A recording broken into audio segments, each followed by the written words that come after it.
Welcome dear students. तो आज हम क्लास 12th का जो नेक्स्ट चैप्टर स्टार्ट करने जा रहे हैं मैथ्स में, वो है आपका एप्लीकेशन ऑफ डेरिवेटिव्स, जिसमें हम आपके डेरिवेटिव्स के क्या क्या एप्लीकेशन होते हैं, like area, like slope, like अलग अलग चीजें, जैसे आप टेंजेंट, नॉर्मल, इन सब के बारे में हम क्या पढ़ते हैं, मैक्सिमा, मिनिमा, इन सब के बारे में हम आपकी बातें करेंगे आज के चैप्टर में। चलिए बच्चों, जो चैप्टर हम स्टार्ट कर रहे हैं उसका नाम है एप्लीकेशन डेरिवेटिव। सबसे पहले इसमें जो चीज हम देखने वाले हैं आपके, इसमें बहुत अलग अलग तरह की छोटी छोटी चीजें आएंगी जो आपको पता होनी चाहिए कि उनका क्या मतलब होता है और वो किस तरह से आप उसको मैथमेटिकली एक्सप्रेस कर सकते हो। ये सारी चीजें आप अपनी रियल लाइफ में रोज एक्सपीरियंस करते हो, बस उनको आप मैथमेटिकली एक्सप्रेस करने की कोशिश कर रहे हो। ठीक है। जैसे कि हम सबसे पहले अगर बात करें तो सबसे पहले जो चीज आपको पढ़नी है वो है आपके सामने the rate of change of quantities. Rate of change of quantities के मतलब जब भी आएगा ना, याद रखिए ये बहुत इंपॉर्टेंट चीज है, जो आप फिजिक्स में भी अक्सर या दूसरे केमिस्ट्री में भी अक्सर, साइंस में अलग अलग सब्जेक्टों में आप इसका इस्तेमाल भी करते हैं। रेट का मतलब जब भी होता है तो उसका मतलब हम किसी चीज के रिस्पेक्ट में बात कर रहे हैं कि उसके रिस्पेक्ट में ये चीज क्या है, इसके रिस्पेक्ट में वो चीज क्या है, इसके बारे में बात कर रहे हैं। फॉर एग्जाम्पल, आप बचपन में एक चीज पढ़ के आए होंगे कि velocity is equal to d s upon d t, पढ़ के आए होंगे क्लास 11th में, आपने ये फिजिक्स में पढ़ा होगा। तो इस ये क्या है आपकी, ये है आपकी वेलोसिटी। ये क्या है बेटा आपकी, ये है आपकी वेलोसिटी। ठीक है, ये क्या है आपका, ये होता है डिस्प्लेसमेंट। और ये जो टी लिखा है मैंने आपके सामने, वो क्या है आपका, वो है आपका टाइम। जो टी आपके सामने लिखा है वो आपका क्या है, ये है आपका टाइम। और ये डी क्या बता रहा है, ये आपका चेंज के बारे में बता रहा है, ये आपको चेंज के बारे में बता रहा है। ठीक है, नीचे भी चेंज है आपका।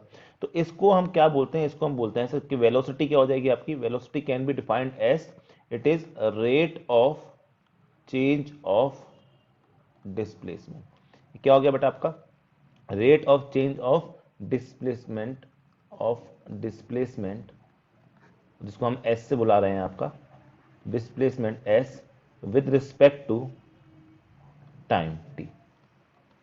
ठीक है, तो यही नहीं, आज के बाद अगर कोई भी चीज आपकी आ रही है, उसको हम किसी भी चीज से डी बाई डी एक्स करके लिखना चाह रहे हैं, तो हम उसको क्या कहते हैं, हम उसको कह सकते हैं कि आपका वो क्या होता है, it is rate of change of with respect to जो नीचे लिखा हुआ है। जैसे एग्जांपल के लिए, अगर मैंने आपके सामने लिख दिया, मैंने आपके सामने लिख दिया यहाँ पे d y by D x, जो कि आप बहुत बार पढ़ते हो। ठीक है, इसको हम मैथमेटिकल होते हैं differential of y with respect to x, derivative of y with respect to x, या d y by D x बोल सकते हैं। अब इसको रेट ऑफ चेंज के टर्म्स में क्या बोलना चाहेंगे, हम बोलेंगे इसको rate of change of y with respect to x. ठीक है, कुछ नहीं करना, करना बेटा आपको डिफरेंशिएट ही है। ये आपको बता क्या रहा है, इसकी फीलिंग अगर समझे तो ये आपको बताना चाह रहा है कि मैं अगर एक्स के अंदर चेंज लेके आता हूं डीएक्स का, एक्स के अंदर चेंज लेके आता हूं अगर डीएक्स का, तो उस टाइम वाई के अंदर कितना चेंज आ जाएगा, कितना चेंज आएगा, कितना चेंज आएगा, उसको हम बोलते हैं आपका, मान लीजिए उस टाइम आ गया डी वाई चेंज आ गया, तो रेट क्या हो जाएगी आपकी, वो रेट हो जाएगी आपकी d y by D x. कि इस हिसाब से चेंज आ रहा है, मतलब हर कुछ कुछ, रेट का पता है मतलब क्या होता है, रेट का मतलब होता है हर कुछ पार्ट में वो इतना इतना इतना इतना आपका बढ़ के आपको दे रहा होगा। ठीक है, जैसे कि एग्जाम्पल के लिए और बात करें, तो जैसे कि मैं बोलता हूं कि मेरी मेरी कॉस्ट है किसी चीज की बेटा, ठीक है, और वो कॉस्ट है लेट से, मेरी कॉस्ट इंक्रीज कर रही है, और मेरी कॉस्ट मुझे दे रखी है 40 स्क्वायर प्लस 5। ये मुझे रुपीस में दे रखा है, आपको 40 स्क्वायर प्लस 5 रुपीज दे रखा है। मतलब कि मैं किसी भी टाइम पे मेरी किसी चीज की कॉस्ट कितनी है, मैं वो इसमें टी की वैल्यू डालकर निकाल सकता हूँ। अब सवाल ये आ रहा है, ये कॉस्ट है, कॉस्ट ही मत समझना, कुछ बच्चे ट्रिग्नोमेट्री में ज्यादा घुस जाते हैं, तो कॉस्ट है, टोटल कॉस्ट मान लीजिए। ठीक है, तो यहाँ पे अगर मैं बात करूँ तो मैं निकालना चाहता हूँ, बताइए rate of change of cost क्या है, rate of change of cost क्या है, क्योंकि यहाँ पे साफ साफ दिख रहा है कि कॉस्ट आपकी टाइम पे डिपेंड करती है, आप टाइम लिख भी सकते हो, नहीं भी लिख सकते हो, आपकी मर्जी है। हमने लिख दिया मान लीजिए, मतलब टाइम के साथ कैसे कैसे कॉस्ट चेंज हो रही है, इसको हम बताना चाहते हैं, तो हम क्या करेंगे, D cost divide by D T, मतलब डिफरेंशिएट करना है और कुछ नहीं इसको। जब डिफरेंशिएट करेंगे तो बेटा क्या निकल के आ जाएगा, यहाँ पे ये निकल के आ जाएगा आपका 8t। ठीक है, तो ये आपको क्या बता रहा है कि टाइम के हिसाब से कैसे चीज चेंज हो रही है, हर सेकंड के हिसाब से, हर, क्योंकि इसकी यूनिट क्या हो जाएगी, इसकी यूनिट हो जाएगी रुपीस पर सेकंड, मतलब हर सेकंड के हिसाब से कितना रुपए में बदलाव आ रहा है, ये आपको वो चीज बता रही है। मतलब 1 सेकंड में 8 रुपए का बदलाव, 2 सेकंड में 16 रुपए का बदलाव, 3 मिनट 3 सेकंड में आपका 24 रुपए का बदलाव। तो इस तरह से आपको ये बदलाव के बारे में बता रहा है, उसी को हम बोलते हैं रेट ऑफ चेंज ऑफ कोई भी चीज के बारे में जब हम बात करते हैं। फिर हम इसकी कोई वैल्यू भी निकाल सकते हैं, ठीक है। अच्छा, कभी कभी क्या होता है कि आपका कभी कभी क्या होता है कि जो x होता है ना वो y का फंक्शन नहीं होता, x होता है किसी t का फंक्शन होता है, y भी क्या होता है किसी g का फंक्शन होता है। और उस टाइम पे अगर आपको dy बाई dx निकालना है, उस टाइम पे अगर बेटा आपको dy बाई dx निकालना है, तो आप क्या करेंगे वहां पे, कुछ नहीं, वही ये हम चीज पढ़ के आए हैं, dy अपॉन dt करेंगे divided by dx upon dt करके आप निकाल सकते हैं आंसर। तो उसको लिख सकते हैं मैथमेटिक्स इस तरह से, dy by dt into dt by dx। तो इस तरीके से आप उसको निकाल सकते हैं। चलिए आगे एक प्रॉब्लम से हम इसको समझने की और कोशिश करेंगे, क्या किस तरह की प्रॉब्लम आती हैं, कैसे प्रॉब्लम इनको हम समझ सकते हैं। तो चलिए एक प्रॉब्लम करते हैं यहाँ पे। मान लीजिए आपको एक एग्जांपल दे रखा है कि find the rate of change of the area of a circle.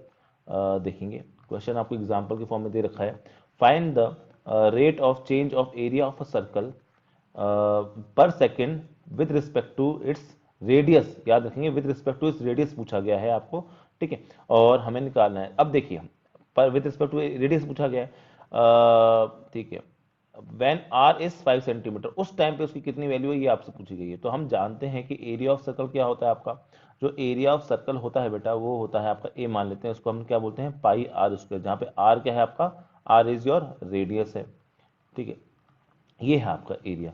तो ये आपको बता रहा है कि वो आर पे डिपेंड कैसे कर रहा है, ये आपको ये नहीं बता रहा कि आर के हिसाब से चेंज कैसे कर रहा है, ये क्या बता रहा है आपको, आर के ऊपर डिपेंड कैसे कर रहा है आपको।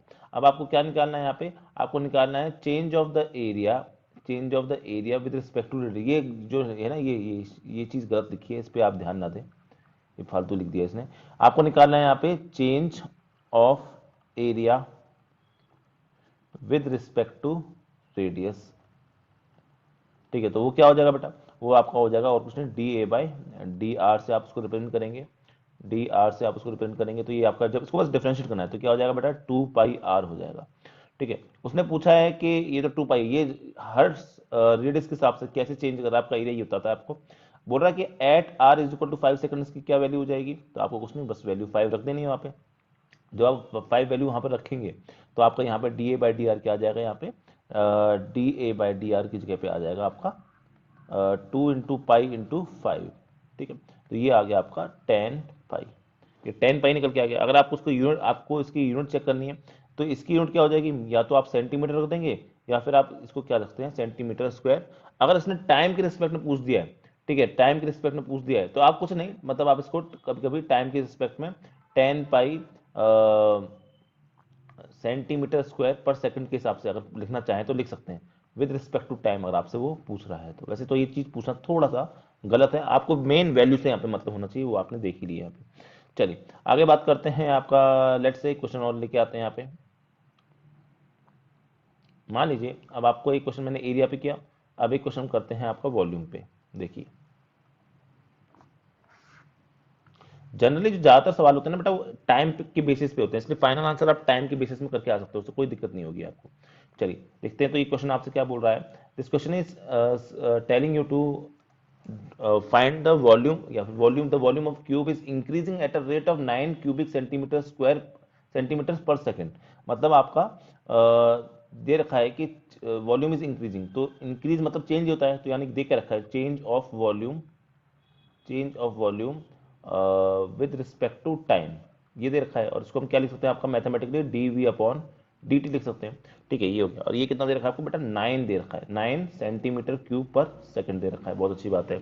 चलिए how fast is the surface area increasing when the length of an edge is 10 centimetre square. तो बोल रहा है कि चेंज इन सरफेस एरिया क्या होगा, कोई बात नहीं, हम पहले इसको यहाँ से हम देखते हैं कि वॉल्यूम क्या होता है बेटा ऑफ अ क्यूब। तो क्यूब का जो वॉल्यूम होता है वो होता है आपका ए क्यूब होता है। अगर मैं यहाँ से dv बाई डी टी निकालना चाहूँ तो दोनों तरफ अगर आप dt से डिफ्रेंशिएट करें तो दोनों तरफ dt से ही डिफ्रेंशिएट करिए। तो यहाँ पे क्या हो जाएगा, यहाँ पे 3a square D R by d T, ये हम कर चुके हैं चेन रूल से, चेन रूल वाला मेथड हमने यहाँ पे लगा दिया, ठीक है। यहाँ से dv बाई ये क्या निकल के आया, rate of change of volume, ये कितना दे रखा है बेटा, ये 9 दे रखा है, तो 9 रख दिया यहाँ पे, is equal to 3a square और sorry d a by d t, d a by d t, बहुत अच्छी बात है। यहाँ से 3 1 जा 3, 3 3 जा 9, तो ये हो गया। तो यहाँ से बेटा आपका D a by d t क्या निकल के आ रहा है, वो निकल के आता है आपका 3/a²। ये बेटा dA/dt की वैल्यू है, पर हमें dA/dt वैल्यू थोड़ा निकालनी है, हमें तो change in volume with respect, change in surface area with respect to time निकालना है। अब change in surface area with respect to time निकालना है तो हमें पता होना चाहिए कि सरफेस एरिया क्या होता है आपका। सरफेस एरिया जो होता है एक क्यूब का, यहाँ पे मैं लिख देता हूँ थोड़ा छोटा सा, ठीक है। मैं यहाँ पे अगर इसको मेंशन करूँ तो मैं बोल सकता हूँ कि सरफेस एरिया ऑफ क्यूब, और कुछ ना बोले तो आप टोटल सरफेस एरिया की बात कर रहे हैं यहाँ पे, तो वो कितना होता है 6a² होता है। तो मैं यहाँ क्या पूछता हूँ कि चेंज ऑफ सरफेस एरिया, इसको मैं s मान लेता हूँ विद रिस्पेक्ट टू टाइम, तो उसको मैं क्या करूँगा दोनों तरफ डिफरेंशिएट कर दूंगा, यानी ds, ये s है आपका, तो ds/dt इज इक्वल टू, इधर डिफरेंशिएट करूंगा इसको तो ये क्या हो जाएगा आपका, दिस विल बी और 6 2 12, 12a dA/dt। अब इस dA/dt की वैल्यू मैं यहाँ पे निकाल चुका हूँ, उसको उठा के मैं यहाँ रखूंगा, तो ds/dt is equal to 12 into a into 3/a²। ये मैंने वैल्यू है यहाँ से उठा के रख दी है, ठीक है। यहाँ से काटेंगे a से a कट जाएगा, तो आपका change of surface area with respect to time कितना निकल के आ जाएगा, इट विल बी और 12 3 जा 36, एक सेकेंड, 12 3 जा 36 अपॉन a। अब ये आप क्या निकल के आ रहा है, लेकिन उसने दे रखा है किस पर निकालना है आपको, 10 सेंटीमीटर पर निकालना है, तो at a is equal to 10 centimetre, तो ये आपका ds/dt क्या निकल के आ जाएगा बेटा, it will come out to be 36/10, it will be 3.6। Unit के बारे में सोचना हो ना, तो यूनिट के लिए आप एक काम ये कर सकते हैं हमेशा से, यूनिट के लिए आप हमेशा इसको सोचें, यहाँ पे क्या लिखा है और यहाँ पे क्या लिखा है, ऊपर सरफेस एरिया है नीचे टाइम है, तो यूनिट क्या हो जाएगी, सरफेस एरिया की यूनिट क्या होती है बेटा, सरफेस एरिया की जो यूनिट होती है वो होती है आपकी मीटर स्क्वायर, टाइम की यूनिट क्या होती है पर सेकंड। तो ये आपका यहाँ पे हम सेंटीमीटर में रख रहे हैं, याद रखना यहाँ पे सारी चीजें हमने किस में रखी है आपकी, सेंटीमीटर में रखी है, तो आप उस हिसाब से इसका जो बेटा आंसर करके आएंगे उस सेंटीमीटर में ही निकल के आएगा। याद रखना यहाँ पे हमने सेंटीमीटर में रखा है ना वैल्यू, यहाँ पे जो वॉल्यूम था वो भी सेंटीमीटर क्यूब में था, यहाँ पे जो ए रख रहे हैं आप वो भी सेंटीमीटर में रख रहे हैं, तो आपका आंसर भी जो सरफेस एरिया है वो सेंटीमीटर स्क्वायर में निकल के आएगा। चलिए आई होप ये वाली बात भी आपको समझ आ गई होगी। चलिए, तो इस तरह के बहुत छोटे छोटे जो प्रॉब्लम है ना वो एग्जाम में आपसे पूछे जा सकते हैं। आई होप कि आप ये सब इस तरह के छोटे छोटे जो क्वेश्चन हैं इनको आप करके आ सकते हो अपनी तरफ से, ठीक है। चलिए एक सवाल और कर लेते हैं हम यहाँ पे, ये थोड़ा सा अच्छा सवाल है जो आपका दो वेरिएबल्स के ऊपर डिपेंड करता है एक साथ, तो उस प्रॉब्लम को हम यहाँ पे देखते हैं। देखिए, तो नेक्स्ट प्रॉब्लम आपकी स्क्रीन पे लिख रहा हूँ मैं, ये देखिए, ये रही प्रॉब्लम, बड़ी सी प्रॉब्लम दिख रही है पर ज़्यादा बड़ी प्रॉब्लम नहीं है, आप देखेंगे इसको तो समझ में आ जाएगा बहुत easily. The length x of a rectangle is decreasing at the rate, the length, एक सेकेंड, हाँ, the length x of a rectangle is decreasing eight, अब डिक्रीज दे रखा है तो बेटा डिक्रीज मतलब नेगेटिव होता है ना, तो आपका लेंथ की तो चेंज क्या, जब भी कोई चीज डिक्रीज होती है, ये भी बात याद रखेंगे, जब भी कोई चीज डिक्रीज हो रही है, ठीक है, तो उसका जो रेट हो जाएगा, रेट ऑफ चेंज ऑफ, पूरा नाम नहीं लिख रहा मैं, वो क्या हो जाएगा बेटा, वो नेगेटिव हो जाएगा, ठीक है। और जब भी कोई चीज आपकी इंक्रीज होती है तो उसका जो रेट होता है, ठीक है, जो रेट हम लिखे, rate of change of what ever it is, वो हम क्या लेके चलेंगे, पॉजिटिव लेके चलेंगे, ठीक है। ये वाली बात आपको पहली बात तो समझ में आनी चाहिए, इंपॉर्टेंट चीज़ है, मेरे ख्याल से पता भी होगी और अब समझ में भी आ गई होगी। चलिए अब आगे बढ़ते हैं इस प्रॉब्लम में। तो लेंथ जो बोल रहा है, लेंथ एक्स जो बोल रहा है वो आपका रेक्टेंगल का जो है वो आपका डिक्रीज कर रहा है at the rate of 3 centimetre. तो मैं बोल सकता हूँ यहाँ पे चेंज के बारे में अगर लिखना चाहता हूँ तो change of length of rectangle with respect to time दे रखा है ना, देखो टाइम की यूनिट यहाँ पे लिखी हुई तो आप टाइम से समझ जाएंगे अपने आप, टाइम। और जनरली ज्यादातर जो रेट शब्द का इस्तेमाल ज्यादातर वो टाइम के लिए ही करता है, तो वो क्या हो जाएगा बेटा यहाँ पे dx/dt, क्योंकि चेंज जो है वो डिक्रीज दिखा रहा है, तो ये आपका हो जाएगा -3 सेंटीमीटर पर मिनट हो जाएगा, ठीक है। तो ये हो गया फर्स्ट। नेक्स्ट आपको यही बोल रखा है rate of change of width दे रखा है, तो रेट ऑफ चेंज ऑफ, यहाँ पे मैं रेट लिखना भूल गया हूँ, रेट ऑफ, तो यहाँ पे आ जाएगा रेट ऑफ, यहाँ पे भी, तो rate of change of width of rectangle, कुछ नहीं बोलता तो हम विद रिस्पेक्ट टू टाइम मान लेते हैं और दे भी रखा है यहाँ पे टाइम के हिसाब से, तो dy/dt क्या दे रखा है आपको, वो इंक्रीज हो रहा है बेटा ना, इंक्रीज हो रहा है तो इंक्रीज को हम क्या लेके चलते हैं, 2 के साथ में, प्लस के साथ में लेके चलते हैं, तो ये हो गया आपका second part. Now what is asking कि x की वैल्यू उसने y की वैल्यू दे रखी है, वो हम बाद में यूज करेंगे। Find rates of change of perimeter, बहुत ईजी क्वेश्चन है। तो देखिए पेरीमीटर क्या होता है बेटा रेक्टेंगल का, तो रेक्टेंगल का जो पेरीमीटर होता है, ठीक है, वो p is equal to 2a+b होता है, मतलब a+b याद करें, या फिर लेंथ और ब्रेथ को यहाँ पे आपका x और y मान लेते हैं, हम उसके साथ चलते हैं। तो हम यहाँ पे रेट ऑफ चेंज निकालना चाहते हैं, तो dp/dt निकालना है, तो वो तो कांस्टेंट है, अंदर आ जाएगा, यहाँ पे क्या आ जाएगा इसका dx/dt प्लस यहाँ पे क्या आ जाएगा d y by d t. बहुत सिंपल, प्लस में तो बेटा हम बस आगे बढ़ते जाते हैं और डिफ्रेंशिएट करते जाते हैं। प्रोडक्ट रूल तो अलग होता है आपका है, ठीक है। D P by d T निकालना है। अब आपको D D x by d t की वैल्यू पता है कितनी है, वो है -3, -3 रख देंगे। D y by d t की वैल्यू कितना है, कितनी, +2, तो +2 रख देंगे। तो इससे आपका आंसर क्या निकल के आ जाएगा, 2 -1 निकल के आ जाएगा। तो आपका -2 सेंटीमीटर पर मिनट आंसर निकल के आ जाएगा। ये क्या निकल के आ रहा है बेटा, this is your rate of change of perimeter. Minus को देख के हम ये बता सकते हैं it is decreasing, it is decreasing. चलिए बी बी पार्ट क्या है आपका, वो बोल रहा है एरिया के बारे में बात करनी है आपको। तो एरिया क्या होता है आपका, एल इंटू बी होता है, या फिर इसको हम एक्स इंटू वाई बोल सकते हैं। यहाँ पे आपको बेटा प्रोडक्ट रूल का इस्तेमाल करना पड़ेगा। तो d a by d t, जब rate of change of area with to time निकालेंगे तो d a by d t क्या हो जाएगा, प्रोडक्ट रूल के हिसाब से एक को डिफरेंशिएट करो, दूसरे कॉन्स्टेंट मानो, दूसरे को डिफरेंशिएट करो, पहले को कॉन्स्टेंट मानो, ऐसे कर देना। पहले को छोड़ देता हूँ, दूसरे को डिफरेंशिएट कर देता हूँ, ठीक है, ये कर दिया मैंने। नेक्स्ट अगर मैं बात करूँ यहाँ पे आपका नेक्स्ट हो गया यहाँ पे y को ऐसे छोड़ता हूँ, x को डिफरेंशिएट करता हूँ, dx बाय dt हो गया, ठीक है। तो यहाँ से अगर मैं इसको निकालता हूँ तो देखिए x की वैल्यू आपको दे रखी है क्वेश्चन में 10 दे रखी है, तो 10 रखती मैंने यहाँ पे। dy बाई डी टी याद रखेंगे, dy बाई डी रखना है, तो वो क्या है आपका +2 है। प्लस y की वैल्यू आपको कितना दे रखी है, 6 सेंटीमीटर दे रखी है ना, देखिए ऊपर 6 सेंटीमीटर दे रखी है। 6 into D x by d t की वैल्यू क्या है, वो -3 है, तो यहाँ पे -3 रख दूंगा। तो यहाँ से क्या हो जाएगा 20 और यहाँ पे -18, तो इसकी वैल्यू क्या आ जाएगी 2। तो आपका एरिया क्या कर रहा है बेटा, बढ़ रहा है। प्लस आने का मतलब क्या है, माइनस आने का मतलब क्या है कि यहाँ पर डिक्रीज हो रहा है, ठीक है। और प्लस यहाँ पे प्लस का आंसर आ रहा है, तो यहाँ पे क्या है आपका इंक्रीज हो रहा है।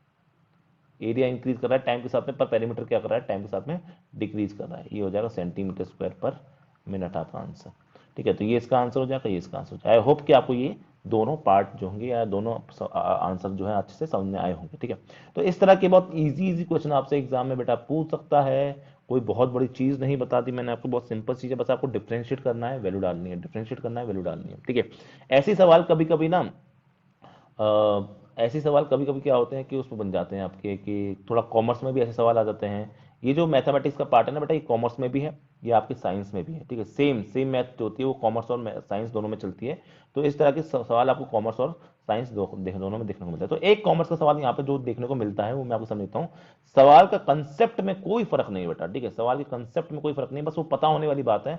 कॉमर्स वाले बच्चे उसको डीप में पढ़ते हैं, आप लोग नहीं पढ़ते हैं साइंस वाले बच्चे, लेकिन चीज एक ही है। The total revenue in rupees receive from the sales of x of a product is given by R S. तो ये सेल्स आपको दे रखी है आर, मैं लिख देता हूँ इसको 3x², ये x² है बेटा और ये x, ठीक है, x² प्लस 36x प्लस 5 दे रखी है। आपसे बोला find the marginal revenue when x is equal to 5 where by the marginal revenue we mean. देखिए यहाँ पे आपको सब कुछ बता रखा है, यहाँ पे अगर आप देखेंगे ना यहाँ पे बता रखा है, अगर आपको समझ में भी नहीं आता साइंस वाले बच्चों को, मार्जिनल रेवेन्यू से क्या मतलब है, by marginal revenue we mean that the rate of change of total revenue with respect to the number of item sold at an instant, ठीक है, ठीक है। तो आपका डी क्या हो जाएगा, जैसे यहाँ पे एक्स क्या है बेटा, एक्स जो है आपका ना, जो एक्स है यहाँ पे वो क्या है आपका आइटम सोल्ड है, ठीक है। तो ये क्या बोल रहा है कि मार्जिनल कॉस्ट या मार्जिनल रेवेन्यू जो होता है, रेवेन्यू का मतलब होता है आपने बेच के जितना कमाया ना उसको रेवेन्यू बोलते हैं बेटा, ठीक है। तो मार्जिनल रेवेन्यू जिसको हम एमआरस कहते हैं, ये कुछ नहीं होता, ये आपका होता है rate of change of total revenue, जो कि ऊपर है of revenue with respect to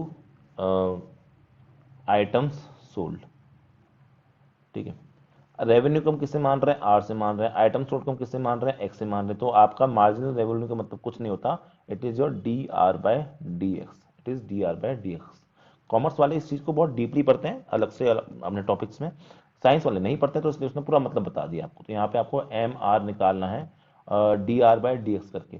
तो d r by d x क्या हो जाएगा बेटा, कुछ नहीं, इसको डिफरेंशिएट करिए, इसको डिफरेंशिएट करेंगे तो क्या निकल के आ जाएगा, it will B 6x plus 36, बस यही तो निकल के आएगा। अब उसने आपसे बोला है at x is equal to 5 आपको वैल्यू निकालनी है, ठीक है। तो आपको at x is equal to 5 इसकी वैल्यू निकालनी है, तो 5 रख दीजिए इसमें। तो मार्जिनल रेवेन्यू कितना आ जाएगा, 6 इंटू 5 प्लस 36, तो ये हो जाएगा 30 प्लस 36, तो इट विल बी और 66। तो मार्जिनल रेवेन्यू बेटा क्या निकल के आएगा आपका, मार्जिनल रेवेन्यू जो है वो आपका पर के हिसाब से ₹66 निकल जाएगा। मार्जिनल रेवेन्यू बेटा ऑटोमेटिकली पर यूनिट के हिसाब से होता है, इसलिए आपको यहाँ पर यूनिट लिखने की जरूरत है नहीं। आप लिखना चाहते हो पर यूनिट या पर आइटम और पर आइटम सोल्ड ये लिखना चाहते हो लिख सकते हो, पर मार्जिन रेवेन्यू ऑटोमेटिकली एक आइटम के लिए होता है, इसलिए आप सिंपल रुपीस भी छोड़ के आ जाओगे तो आपका काम चल जाएगा। तो आई होप कि इतनी छोटी छोटी चीज़ें जो है आपको अच्छे से समझ में आई होंगी। ऐसे बहुत सारे सवाल हैं जो आप कर सकते हो अपने हिसाब से, बहुत कोई हार्ड कंसेप्ट नहीं, आई वुड से कि आप इनकी क्वेश्चन को इजीली अपने हिसाब से अटेम्प्ट कर सकते हो बस। ठीक है, तो आई होप कि आप इनको सवालों कर लोगे। तो मैं नेक्स्ट टॉपिक पे चलता हूँ। नेक्स्ट टॉपिक थोड़ा सा बेटा इंपॉर्टेंट टॉपिक है और इससे क्वेश्चन भी काफ़ी बनते हैं एग्जाम में, जो कि होता है आपका, जिसको हम बोलते हैं आपका इंक्रीजिंग एंड डिक्रीजिंग फंक्शंस। ठीक है, इसको हम बोलते हैं आपका इंक्रीजिंग एंड डिक्रीजिंग। मतलब आप कभी कभी ना एप्लीकेशन ऑफ डेरिवेटिव्स के इस्तेमाल से आप सिर्फ ये बता सकते हैं कि कोई फंक्शन इंक्रीज कर रहा है या डिक्रीज कर रहा है, लगातार इंक्रीज कर रहा है लगातार डिक्रीज कर रहा है। ठीक है, तो इसमें हम मतलब कि को बता सकेंगे कोई फंक्शन इंक्रीज कर रहा है या डिक्रीज कर रहा है, या ना इंक्रीज कर रहा ना डिक्रीज कर रहा, लेकिन with the help of what, with the help of differentiation. तो यहाँ पे हम क्या करने वाले हैं, in this section we will use differentiation to find out whether function is increasing और डिक्रीजिंग और नन। ठीक है, इनमें से कुछ नहीं हो रहा। ठीक है, अब बेटा इंक्रीजिंग डिक्रीजिंग का मतलब क्या होता है, देखिए अगर मैं बात करूं इंक्रीजिंग डिक्रीजिंग बड़ा एक रिलेटिव टॉपिक है। कैसे रिलेटिव टॉपिक है देखेंगे, हम समझेंगे इस बात को। देखिए मान लीजिए आपका, एक सेकेंड, मान लीजिए आपका ये वाई एक्सिस है और ये एक्स एक्सिस है। ठीक है, ये वाई एक्सिस बना दिया मैंने, नीचे एक्स बना दी एक्स एक्सिस। देखिए तो ये एक्स हो गई ये वाई हो गई। मान लीजिए मैंने आपका एक कर्व बना रहा हूँ y is equal to f x, जो कि है आपका एक्स स्क्वायर। तो ये पैराबोला है। ठीक है, इस तरह के पैराबोला हमने पहले भी देखे हैं। ठीक है, पैराबोला को जो बेटा हम बनाने जाते हैं, इसको जब हम बनाने जाएंगे तो आप देखेंगे कि ये इस तरह से कुछ बनता है, राइट, और यहाँ पे भी इस तरह से कुछ बनता है। एक सेकेंड, यहाँ पे कुछ इस तरह से बनता है। तो अब हम कैसे बताएंगे कि ये ये इंक्रीज कर रहा है या डिक्रीज कर रहा है। तो देखिए वो डिपेंड करता है कि आप कहाँ चल रहे हैं। जैसे मैं अगर आपका x की वैल्यू को यहाँ से यहाँ लेते आऊँ, माइनस इन्फिनिटी से जीरो की तरफ लेके आऊँ, तो इस वाले टाइम पे आप देख रहे हैं कि y की वैल्यू क्या कर रही है, लगातार डिक्रीज कर रही है। y की वैल्यू क्या कर रही है बेटा, लगातार डिक्रीज कर रही है। और यहाँ पर क्या मिलता है आपको, मिनिमम मिलता है। लेकिन जैसे ही मैं और आगे बढ़ता हूं, जैसे ही मैं आपका x is equal to zero से थोड़ा सा और आगे की तरफ बढ़ता हूं, यहां से इनफाइनाइट की तरफ बढ़ता हूं, तो मैं ये देखूंगा कि मेरे अब y की वैल्यू क्या कर रही है, आपकी इंक्रीज कर रही है। ठीक है, मेरे y की वैल्यू क्या कर रही है, आपको दिख रही है आपको कि इंक्रीज करती हुई दिख रही है, दिख रही है। तो ये थोड़ा सा कंपेरेटिव टॉपिक होता है कि कोई चीज कहाँ आपकी इंक्रीज कर सकती है, कहाँ डिक्रीज कर सकती है। तो जब मैं यहाँ से यहाँ पे, जब मैं मेरा जो x है वो माइनस इन्फिनिटी से लेके आपका जीरो के बीच में है, तो मेरा फंक्शन आपको जो y है वो कैसा दिख रहा है, आपको डिक्रीजिंग टाइप का दिख रहा है, डिक्रीजिंग टाइप का दिख रहा है, राइट। और जब मैं आपका x को जो है वो जीरो से बढ़ा के आपके इन्फिनिटी तक लेके जा रहा हूँ, तो मेरा y क्या कर रहा है, आपका इंक्रीज कर रहा है, y इज इंक्रीजिंग, राइट। तो y आपको इंक्रीज करता हुआ दिखाई दे रहा है। अच्छा, एक और बात मैंने आपको बहुत पहले बताई थी जब हम डिफरेंशिएशन पढ़ना शुरू किया था, तो डिफरेंशिएशन का मैंने आपको मतलब बताया था कि डिफरेंशिएशन का मतलब एक्चुअली होता क्या है। किसी भी पॉइंट पे अगर हम टेंजेंट खींचते हैं, टेंजेंट खींचते हैं, तो जो वहाँ की टेन थीटा होता है, यानी जो वहाँ का स्लोप होता है, उसी को, अगर ये y और x के बीच का कर्व है आपका, तो उसी को हम क्या बोलते हैं, आपका dy बाय dx बोल सकते हैं। उसको क्या बोलते हैं हम, dy बाय dx बोल सकते हैं। अब एक बात देखिएगा, आप इसी ग्राफ में समझते रहिए इस चीज को, बहुत अच्छी चीज है। इस ग्राफ में अगर हम देखें तो मैं अगर इस पॉइंट पे ना, इस पॉइंट पे लेट से मैं एक बनाता हूं टेंजेंट, तो मैंने बनाई बेटा इस तरह से टेंजेंट, इस तरह से टेंजेंट बनाई, इस तरह से टेंजेंट बनाता हूं, तो ये एंगल जो आप देखेंगे, तो ये एंगल जो है आपका, ये ऑब्ट्यूस एंगल है। और ये जो ऑब्ट्यूस एंगल है, तो इसके लिए टेन थीटा क्या निकल के आएगा बेटा, नेगेटिव निकल के आएगा। और टेन थीटा अगर नेगेटिव निकल के आएगा तो आपका स्लोप क्या निकल के आएगी, नेगेटिव निकल के आएगी। तो automatically d y by D x क्या निकल के आएगा आपका, वो भी नेगेटिव निकल के आएगा। ठीक है, ये सारी बात समझ में आ गई। ठीक है, बहुत इंपॉर्टेंट चीज़ है, अच्छे से देख लेंगे उसको आपस से। ठीक है, ऐसे सेम टू सेम चीज़ मैं आपको यहाँ बताऊंगा भी, तो आप समझ जाएंगे अच्छे से, कोई ऐसे डरने वाली बात नहीं है, सिंपल सी चीज़ है। ठीक है, ये वाली बात आपको समझ में आनी चाहिए। चलिए, मैं अगर इसी बात को आपको यहाँ समझाता हूँ, तो यहाँ पे आप किसी भी पॉइंट पर बेटा, लेट्स से इस पॉइंट पे आप जब टेंजेंट खींचते हैं, इस पॉइंट पे अगर आप मान लीजिए कोई टेंजेंट डालते हैं, लेट्स से मैंने इस तरह करके यहाँ पे टेंजेंट डाल दी, ठीक है, ऐसे। तो यहाँ पे जब आप एंगल बनाने जाएंगे तो देखिए ये एंगल बनाएंगे, यहाँ एंगल कैसा है, एक्यूट एंगल है। अगर एक्यूट एंगल होगा तो टेन थीटा क्या होगा आपका बेटा, टेन थीटा आपका पॉजिटिव हो जाएगा। टेन थीटा का मतलब पॉजिटिव, तो इसका मतलब स्लोप भी क्या हो जाएगी वहाँ पे पॉजिटिव, और स्लोप अगर पॉजिटिव हो जाएगी तो वहाँ d y by D x क्या हो जाएगा, वो भी आपका पॉजिटिव हो जाएगा। तो ये आपको कंसेप्ट आई होप समझ में आना चाहिए। ठीक है, तो ये एक इंपॉर्टेंट कंसेप्ट था जो समझ में आया होगा। ठीक है, तो यहाँ से एक बात मुझे सीखने को मिल रही है कि जब आपका बेटा फंक्शन इंक्रीज करता है, जब आपका फंक्शन ना इंक्रीज करता है उस टाइम पे क्या होता है आपका, उस टाइम पे आपके फंक्शन जब dy by D x greater than zero होगा तो उसको हम क्या बोलेंगे, आपका इंक्रीजिंग फंक्शन से बोलेंगे, क्योंकि उस टाइम दिख रहा है ना आपको फंक्शन क्या कर रहा है, आपका इंक्रीज कर रहा है, फंक्शन इज इंक्रीजिंग। ठीक है, और जब आपका फंक्शन जब आपका dy बाई डी एक्स क्या होगा, नेगेटिव होगा, तो उस टाइम पे क्या कहेंगे हम कि आपका डिक्रीजिंग फंक्शन होगा, उस टाइम पे क्या होगा, आपका डिक्रीजिंग फंक्शन होगा। अगर कोई फंक्शन लगातार इंक्रीज कर रहा है, कभी डिक्रीज कर ही नहीं रहा है, तो उस केस में हम बोलेंगे उसको मोनोटोनिकली इंक्रीजिंग। और कोई फंक्शन अगर आपका लगातार डिक्रीज कर रहा है, कभी इंक्रीज कर ही नहीं रहा है, तो उसको हम क्या बोलेंगे, आपका उसको हम बोलेंगे आपका डिक्रीजिंग फंक्शन। तो एक बात यहां से हम समझ में आ सकती है, अगर मैं इसको थ्योरम के पॉइंट ऑफ व्यू से आपके सामने लिखने की कोशिश करूं तो देखेंगे, तो थ्योरम क्या बोल देगी आपसे, थ्योरम प्यारी थ्योरम ये बोल देगी, थ्योरम बोलो या डेफिनेशन बोल दो कि किसी लेट से कोई आई इंटरवल है, कोई आई आपका इंटरवल है, interval of a continuous function है कोई, ठीक है, उसमें आपके इंटरवल में आपको कोई फंक्शन है जो कि कंटिन्यूस है इन इट्स डोमेन, ठीक है, रियल वैल्यूड फंक्शन है, वो सारी चीजें हम बता चुके हैं। तो फंक्शन लेट से एफ है, तो हम ये कहेंगे पहले बात, हम ये कह सकते हैं कि f is said to be, is said to be. तो फर्स्ट चीज क्या बोल सकते हैं हम फर्स्ट चीज ये बोल सकते हैं कि it is said to be increasing, it is said to be increasing if, अगर कोई बाद वाला x जो है, ठीक है, if in I for x1 is less than x2, अगर आपका fx1 की वैल्यू क्या हो जाए, आपके fx2 से कम हो जाए, तो हम क्या बोलेंगे, आपका फंक्शन इज इंक्रीजिंग टाइप का है, जहां पे आपका जो x1 और x2 हैं वो क्या है, आपके i को ही बिलोंग करते हैं। ठीक है, सिमिलरली डिक्रीजिंग हम कब कब कब कब कहेंगे उसको, डिक्रीजिंग मतलब आपके नेक्स्ट जो वैल्यू ना उसकी वैल्यू अगर कम आ जाए तो हम इसको क्या बोलेंगे, डिक्रीजिंग इंक्रीजिंग फंक्शन बोलेंगे, और डिक्रीजिंग बोलेंगे। ऐसे ही आपका x1 जो है वो आपको बड़ा हो जाए, मतलब पहले वाली वैल्यू बड़ी हो जाए और बाद वाली वैल्यू उसमें क्या हो जाए आपका, एक सेकेंड, x2 तो हम हमेशा बड़ा ही लेंगे, ठीक है, इस तरह से अगर आपके fx1 की जो वैल्यू वो ज्यादा बड़ी है, मतलब पहले वाले नंबर की वैल्यू बड़ी आ गई, तो उस टाइम पे हम फंक्शन कैसा बोलते हैं, आपका डिक्रीजिंग टाइप का फंक्शन बोलते हैं।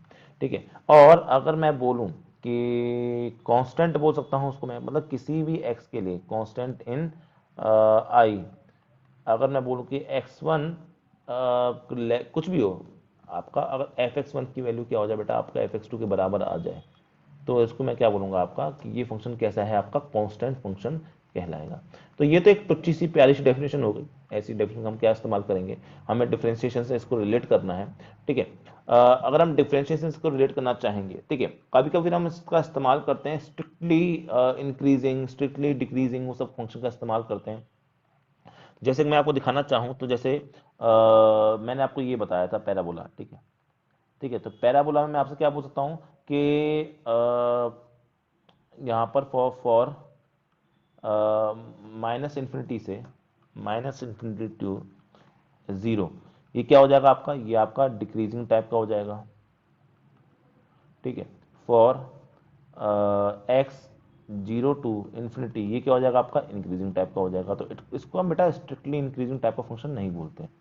ठीक है, लेकिन मान लीजिए आपका कोई फंक्शन मैंने आपको दे दिया इस तरह से, इस तरह से कोई फंक्शन दे दिया, तो आप देख रहे हैं लगातार y की वैल्यू क्या कर रही है, आपकी इंक्रीज कर रही है, जैसे जैसे मैं क्या कर रहा हूँ, आपको x को बढ़ा रहा हूँ, तो इसको हम क्या बोलते हैं, आपका बेटा स्ट्रिक्टली इंक्रीजिंग फंक्शन बोल रहे हैं। ठीक है, या फिर कभी कभी हम इसको मोनोटोनिकली इंक्रीज फंक्शन बोलते हैं, एक ही बात है। जैसे मैंने आपके सामने कोई और फंक्शन बना दिया, लेट से मैंने इस तरह से फंक्शन बना दिया, तो यहाँ पे देख रहे हैं आप y की वैल्यू क्या कर रही है, आपकी लगातार घटती जा रही है, घटती जा रही है, x को जैसे हम बढ़ा रहे हैं, तो इसको हम क्या बोलेंगे, आपका स्ट्रिक्टली डिक्रीजिंग फंक्शन बोलेंगे, या मोनोटोनिकली डिक्रीजिंग फंक्शन को हम कभी कभी दूसरे नाम से पुकारते हैं, तो ये बोलते हैं। नेक्स्ट बात करें, तो मान लीजिए मैंने आपका एक फंक्शन बना दिया ऐसे, तो आप देख रहे हैं y की वैल्यू ना कभी बढ़ रही है ना घट रही है, हमेशा क्या बनी हुई है, सेम बनी हुई है, x को बढ़ाने के बाद भी। तो उस टाइम क्या होता है, इसको हम कैसा फंक्शन बोलते हैं, आपका बेटा कांस्टेंट फंक्शन बोलते हैं। तो इस तरह से हम कांस्टेंट, मोनोटोनिक, डिक्रीजिंग, इंक्रीजिंग सब बोलते हैं।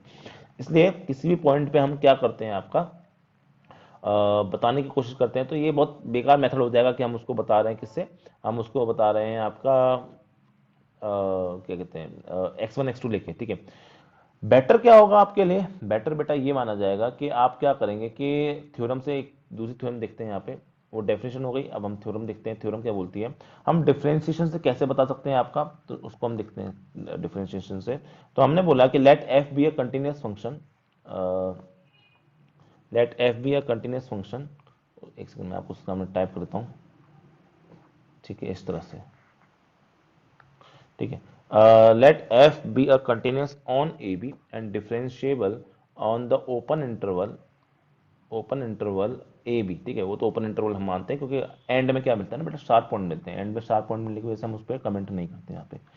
तो ये क्या बोल रहा है आपसे, ये बोलना चाह रहा है, देखिए इसको देखेंगे तो ये आपसे क्या बोलना चाह रहा है कि f इज इंक्रीजिंग, ये बहुत इंपॉर्टेंट थ्योरम है, इसका इस्तेमाल हम आगे करेंगे। f is increasing if in a b, a से बी, अगर आपका f dash x which mean differentiation of x, which means differentiation of x अगर आपका पॉजिटिव है तो इसको हम क्या बोलेंगे, आपका इसको हम इंक्रीजिंग फंक्शन बोलेंगे, ठीक है। अगर आपका f डैश x क्या है, f डैश x आपका नेगेटिव निकल के आ गया है तो हम उस फंक्शन को क्या बोलेंगे, आपका उस फंक्शन को हम आपको बोलते हैं डिक्रीजिंग फंक्शन बोल देंगे, ठीक है।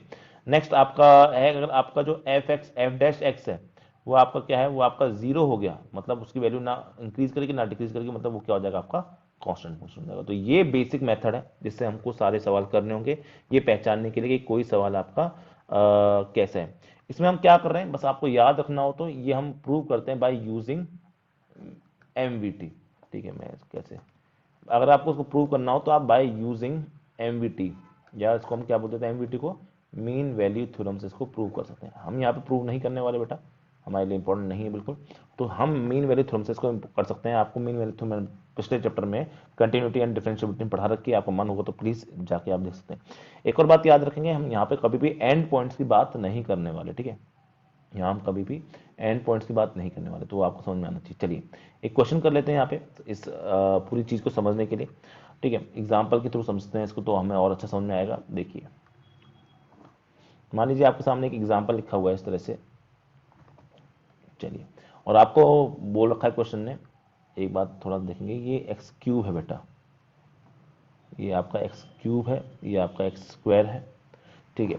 और आपको क्या बोल रखा है इस क्वेश्चन में, इस क्वेश्चन में आपको ये बोल रखा है show that the function f is given by this which is this x belongs to r is increasing on, लगातार इंक्रीज कर रहे हैं। तो आप कुछ नहीं करेंगे, let's y is equal to x cube minus 3x square plus 4x मान लेंगे इसको। फिर आप इसको क्या करेंगे, डिफरेंशिएट करेंगे, dy बाई डी एक्स करेंगे। dy बाई डी एक्स जब आप निकालेंगे तो क्या निकल के आएगा, बताइए, आपका 3x स्क्वायर माइनस 6x निकल के आएगा, 3x स्क्वायर माइनस 6x निकल के आएगा, ठीक है। और साथ में क्या निकल के आ जाएगा, प्लस 4 निकल के आ जाएगा, ये निकल के आ जाएगा। अब हमको ये प्रूव करना है बेटा कि ये जो चीज़ है ना ये हमेशा क्या होती है, पॉजिटिव होती है। तो दो तीन तरीके हैं, मैं आपको पहला तरीका बताता हूँ प्रूव करने के लिए। अगर मेरे को प्रूव करना है हमेशा इंक्रीजिंग है तो इसकी वैल्यू हमेशा क्या होनी चाहिए, पॉजिटिव होनी चाहिए, इस चीज़ की हमेशा वैल्यू क्या होनी चाहिए, पॉजिटिव। लेट्स से इसकी वैल्यू कैसे निकालते हैं, पॉजिटिव हो सकती है। तो मैं एक काम यहाँ पे ये कर सकता हूँ आपका कि इसको लिखते टाइम पे आपका ये क्या लिखा है, 3x square minus 6x plus 4, ठीक है। तो एक काम मैं यहाँ पे ये कर सकता हूँ, इसको ऐसे लिखता हूँ 3x square minus 6x plus 3 लिख देता हूँ इसको यहाँ पे। और यहाँ पे बचा क्या है, यहाँ पे आपका कॉमन लिया, ठीक है। यहाँ पे क्या बचेगा, यहाँ पे आपका 1 बचेगा। मैं एक काम करता हूँ, इसमें से 3 कॉमन निकाल लेता हूँ, तो x square minus 2x plus one बचेगा। अब ये क्या लिखा है आपका, ये लिखा है आपका एक्स माइनस 1 का होल स्क्वायर लिखा है, राइट। अब हम जानते हैं दुनिया में हर नंबर को हम हर नंबर जो होता है, हर रियल नंबर का जो स्क्वायर होता है वो हम हमेशा क्या मान के चलते हैं, पॉजिटिव मान के चलते हैं। तो ये चीज़ क्या होगी, ये चीज़ हमेशा पॉजिटिव होगी। अगर ये चीज़ पॉजिटिव होता है, ये पूरी चीज़ क्या होगी, हमेशा ये पूरी चीज़ बेटा हमेशा क्या निकल के आएगी, आपकी पॉजिटिव निकल के आएगी, क्योंकि ये पूरी चीज़ हमेशा क्या निकल के आने वाली है, आपकी पॉजिटिव निकल के आने वाली है। तो मैं यहाँ से क्या पूछता हूँ, आपका d y by D x भी क्या निकल के आने वाला है, हमेशा पॉजिटिव निकल के आने वाला है। या फिर एफ डैश एक्स भी क्या निकल के आ रहा है, हमेशा पॉजिटिव निकल के। इसका मतलब क्या है, ये आपका ऑलवेज इंक्रीजिंग फंक्शन, कहीं भी आपको तोड़ना नहीं पड़ रहा फंक्शन को समझाने के लिए कहाँ बढ़ रहा है कहाँ घट रहा है, तो आप सीधे बोल देंगे इट इज इंक्रीजिंग फंक्शन। दूसरा तरीका आप इसको अगर मेंशन करना चाहते हैं, क्योंकि ये क्वाड्रेटिक टाइप का पॉलिनोमियल है, तो आप इसका डी निकाल दीजिए, डिटरमिनेंट निकाल दीजिए। तो उसको निकालेंगे तो वो बी स्क्वायर माइनस 4 इससे होता है, सीधे बताने के लिए माइनस 6 स्क्वायर। अगर बेटा ये आपका क्या कहते हैं नेगेटिव निकल के आ गया तो आपका क्या हो जाएगा, ये आपका हो जाएगा इस तरह से, सही, ठीक है। तो माइनस 4 इंटू 3 इंटू 4, राइट।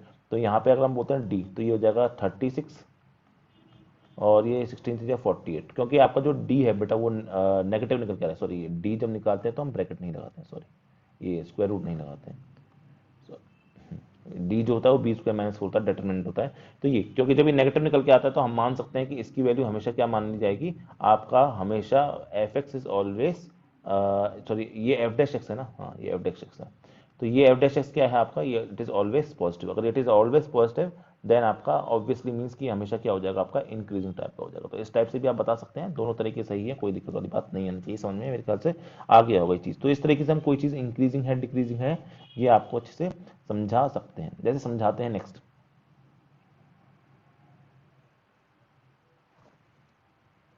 ठीक है, एक एग्जाम्पल और लेते हैं और उस एग्जाम्पल के भरोसे समझाते हैं। अब देखिए,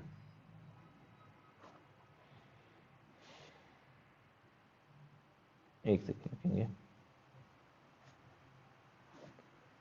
चलिए नेक्स्ट क्वेश्चन आपके सामने। नेक्स्ट क्वेश्चन आपसे बोल रहा है कि दिस इज, एक सेकेंड, क्वेश्चन आपसे बोल रहा है बेटा कि find the intervals in the function given by this is increasing and, कहाँ कहाँ इंक्रीज कर रहा है कहाँ कहाँ ये डिक्रीज कर रहा है ये आपको निकाल के बताना है। चलिए निकालते हैं। तो आपको यहाँ पे अगर हम समझें इस चीज़ को, तो find the function F is given by this, तो एफ एक्स आपको दे रखा है x square minus four x plus six. सबसे पहला काम क्या है आपका, डिफरेंशिएशन करना है, एफ डैश एक्स निकालना। तो वो क्या हो जाएगा, टू एक्स माइनस फोर हो जाएगा, राइट, और कुछ तो होगा नहीं।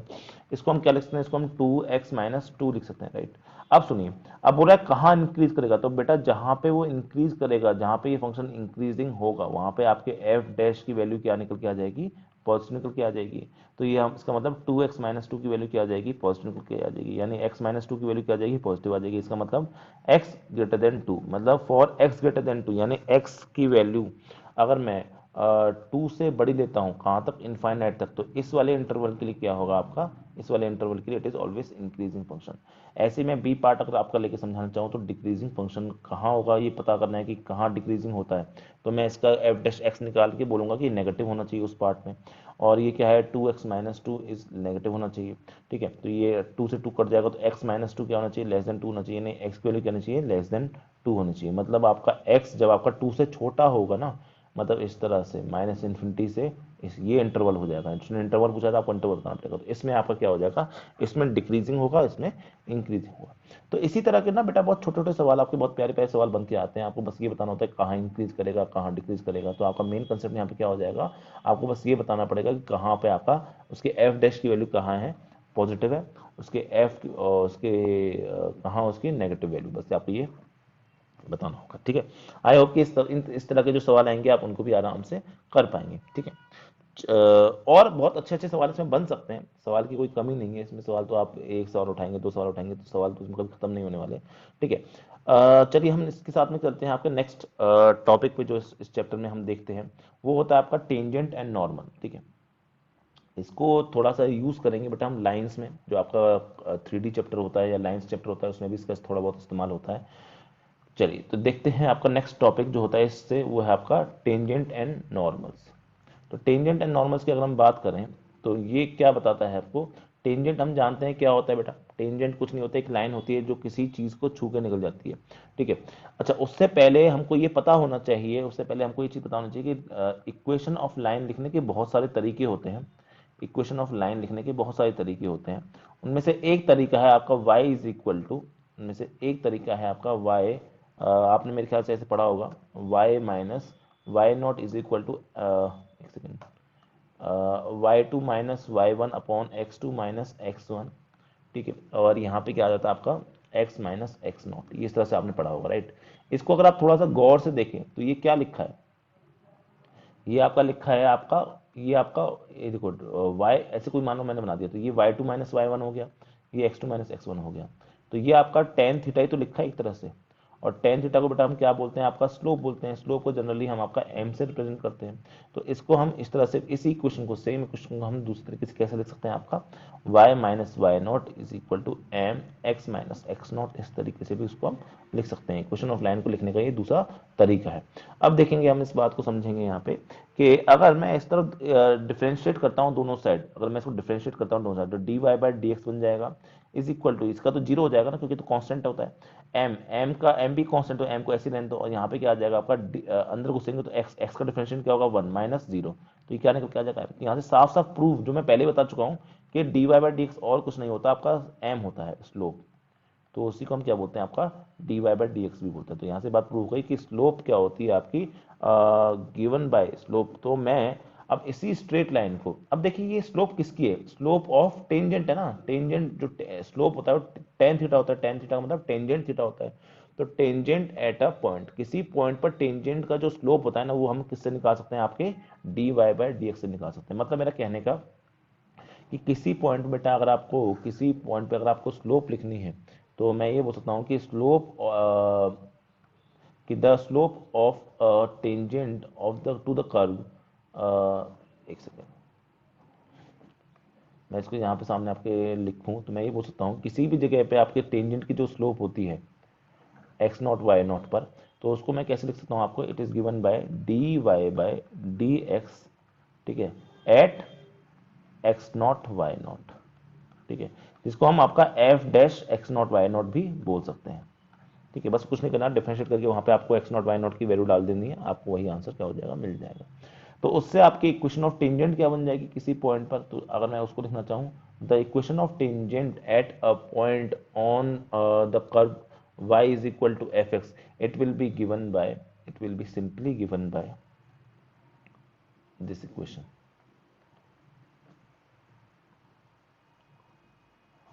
it will be simply given by this equation। मैं इसको थोड़ा सा रिफाइंड फॉर्म में लिखता हूँ,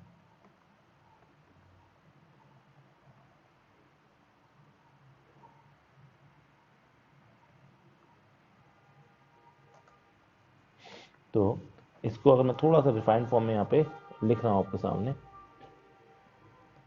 देखिए, तो यहाँ पे एक्स नॉट वाई नॉट ना इस तरह से होगा आपका, ये वाई नॉट हो जाएगा, ये आपका एक्स नॉट हो जाएगा, ये एक्स नॉट हो जाएगा। तो कुछ नहीं करना है, ये मैंने बस उस क्वेश्चन को यहाँ पे आपके सामने पुटअप कर दिया है, जो क्वेश्चन हम पहले ही पढ़ के आ चुके हैं।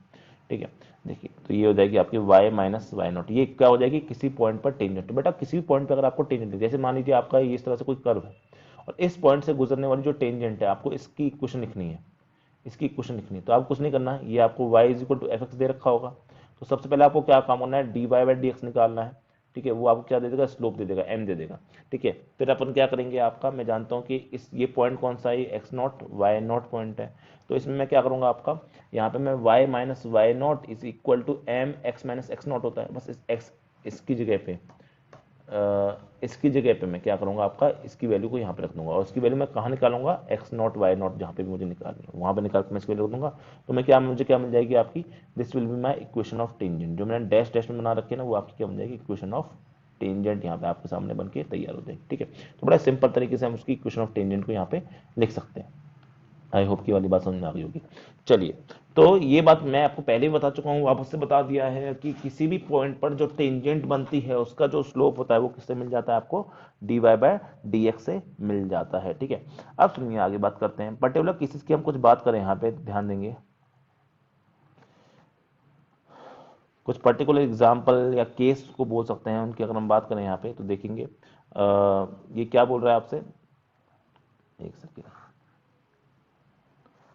देखेंगे, if slope of tangent is zero, अगर किसी पॉइंट पर बेटा स्लोप की वैल्यू क्या हो जाती है, जीरो हो जाती है, किसी पॉइंट पर आपकी स्लोप की वैल्यू क्या हो गई, जीरो हो गई, तो उसका मतलब क्या है कि वहां पर टेन थीटा की वैल्यू क्या हो जाएगी, जीरो हो जाएगी। इसका मतलब वहां पर थीटा की वैल्यू हम क्या मान सकते हैं, जीरो मान सकते हैं। इसका मतलब क्या हो जाएगा, आपकी लाइन इज पैरेलल, या फिर कौन सी लाइन की बात चल रही है, टेंजेंट की बात चल रही है ना, tangent line is parallel to x axis. ठीक है, ऐसा हो जाएगा। In this case the equation will be given by y is good 1, मतलब जैसे मान लीजिए इस तरह से कोई कर्व है, ठीक है, इस पॉइंट पे अगर मुझे निकालनी है टेंजेंट, तो मैं क्या बोलूंगा, बस सर देखिए कुछ नहीं, ऐसे टेंजेंट बन जाएगी, यहाँ पे जो टेंजेंट बनने वाली है वो कैसे बन जाएगी, ऐसे टेंजेंट बन जाएगी, तो ये क्या हो जाएगी, इसकी टेंजेंट हो जाएगी यहाँ पे। ठीक है, ये कैसी दिख रही है, आपको पैरेलल दिख रही है, तो इस केस में जो इसकी इक्वेशन हो जाएगी, y is equal to m की वैल्यू जीरो हो गई ना, तो y इज इक्वल टू क्या हो जाएगी, y नॉट हो जाएगी बस। ठीक है, इस तरह की इक्वेशन यहाँ पे उनके सामने आपको तैयार हो जाएगी। नेक्स्ट पॉइंट क्या है, उसमें हमको देखना जरूरत है, मान लीजिए आपकी जो थीटा की वैल्यू अगर इनफाइनाइट हो गई, पाई बाय टू हो गई, तो हम तो जानते हैं कि आपका जब थीटा की वैल्यू पाई बाय टू होती है बेटा, जब थीटा की वैल्यू क्या होती है आपकी, एक सेकेंड,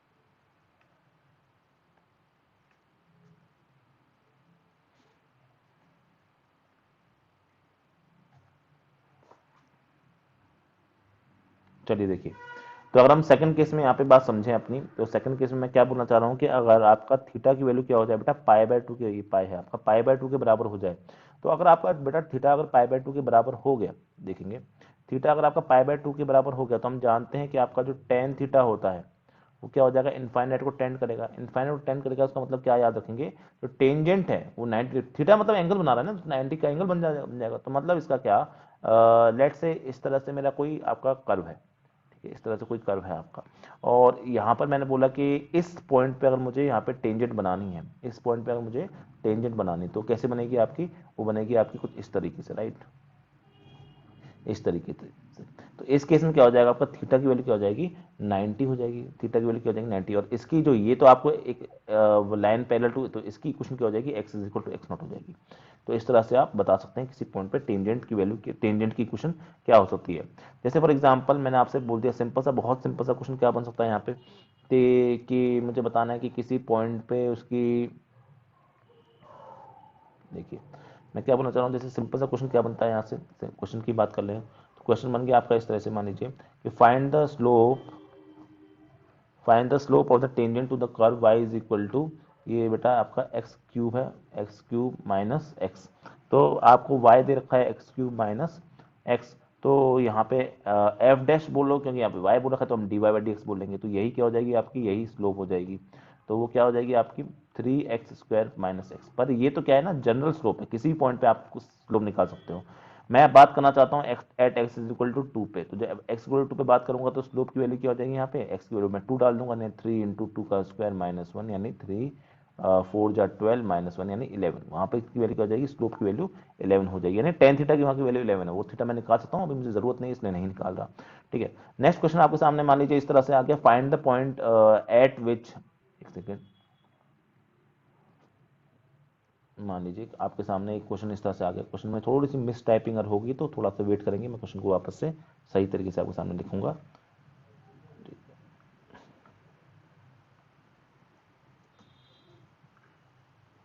ठीक है, क्वेश्चन में थोड़ी सी मिस टाइपिंग है, उसको मैं सही कर देता हूँ पहले। Find the point at which tangent to the curve y is equal to √4x - 3, इसको मैं थोड़ा सा चेंज कर देता हूँ।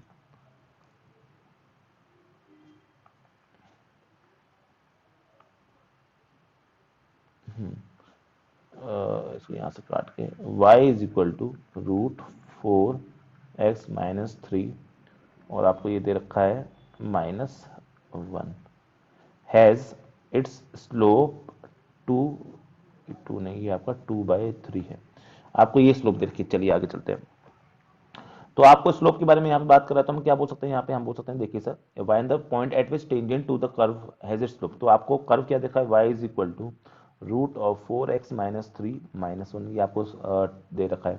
तो पहला मेरा काम क्या है, dy/dx निकालना, चलिए dy/dx निकालते हैं, ठीक है। आपको dy/dx निकालने के बहुत सारे तरीके मुझे पता होंगे, पर मैं सिंपल तरीके से जा रहा हूँ आपका। तो इसका जब डिफरेंशिएट करते हैं, तो √4x - 3 का डिफरेंशिएट जब करते हैं, तो मान लीजिए आपके सामने कोई फंक्शन लिखा है, तो यहाँ dt/dx निकालना है, ठीक है। तो आप क्या करें, इसको सिंपल एक पी की तरह ट्रीट करें, जो इसका क्या हो जाएगा, √p का डिफरेंशिएट क्या हो जाता है बेटा, वो हो जाएगा 1/2 √p हो जाएगा। अब p है क्या, 4x - 3, वो रख दो। अब इसके अंदर घुसते हैं, जब इसके अंदर घुसेंगे तो क्या लिखेगा, 4x - 3 का डिफरेंशिएट, यानी वो क्या होगा, 4 होगा, यानी 2 × 2 2 × 4, तो इसका आंसर क्या जाएगा, 2/√4x - 3, ठीक है। आई गेस कि ये आपको समझ में आ गया होगा, ठीक है, इतना डिफरेंशिएट समझ में आता होगा, चलिए बहुत अच्छी बात है। तो ये क्या निकल के आएगा, इसका पहले वाले पार्ट का आपका जो डिफरेंशिएट निकल के आएगा, वो निकल के आएगा आपका 2/√4x - 3, राइट, ये निकल के आ जाएगा। अच्छा, और बाद में अगर हम बात करें यहाँ पे -1, तो इसका तो डिफरेंशिएट जीरो होगा, तो कांस्टेंट है ना, तो इस तरह से dy/dx क्या निकल के आएगा, 2/√4x - 3 निकल के आ गया, चलिए बहुत अच्छी बात है। अब ये बोल रहा है कि इसकी वैल्यू क्या, इस पॉइंट को निकालना है जहां पे ऐसा हो रहा है, तो इसकी वैल्यू आपको, ये ही तो स्लोप होता है बेटा, ये और कुछ नहीं, क्या होता है, स्लोप होता है। तो ये क्या निकल के आएगा, 2/√4x - 3 निकल के आएगा। आपको बोल रखा है कि इसकी वैल्यू यहाँ पे क्या है, 2/3 के बराबर है स्लोप की वैल्यू, तो 2/3 इज इक्वल टू 2/4x - 3, यहाँ से काटेंगे, इससे ये कट जाएगा, तो आपका बचेगा क्या यहाँ पे, √4x - 3 is equal to 3, squaring करेंगे बोथ साइड, तो आपका 4x - 3 इज इक्वल टू 9 बनेगा, तो 4x इज इक्वल टू 9 + 3 12 बन जाएगा। तो यहाँ से x की वैल्यू क्या आ जाएगी, 3 आ जाएगी। बेटा x की वैल्यू 3 आ गई, अभी हम y भी निकालना पड़ेगा ना। y कहाँ से निकालेंगे, यहाँ पे से, इसमें हम पुट कर देंगे y की वैल्यू। तो y में जब हम x की वैल्यू 3 पुट करते हैं तो 4 × 3 -3 -1, तो 4 3 या 12 -3 -1, 12 - 3 इज 9 -1, यानी y की वैल्यू आ जाएगी 3 -1 यानी 2। तो पॉइंट क्या हो जाएगा, जहाँ पे आपका ये सब कुछ हो रहा है, ठीक है, जो पॉइंट आपका आंसर हो जाएगा, फाइनल आंसर, वो क्या हो जाएगा बेटा, x, y यानी 3, 2। तो बेटा 3, 2 पॉइंट पे आपकी स्लोप इस पॉइंट की क्या निकल के आ रही है, आपकी 2/3 निकल के आएगी। ठीक है, इस तरह के बहुत सिंपल सिंपल क्वेश्चन बन सकते हैं। तो जैसे एग्जांपल के लिए अब हम और बात करें यहाँ पे, एक सेकेंड, जैसे मान लीजिए ये थोड़ा सा ठीक ठाक क्वेश्चन है, इस क्वेश्चन को हम देख लेते हैं। एक सेकेंड,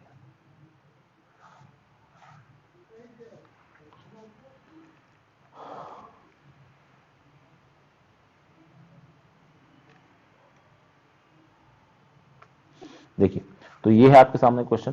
क्वेश्चन में टाइप कर देता हूँ आपके सामने। क्वेश्चन आपका ये है, एक सेकंड, ये गलती से पिछला ही क्वेश्चन आ गया।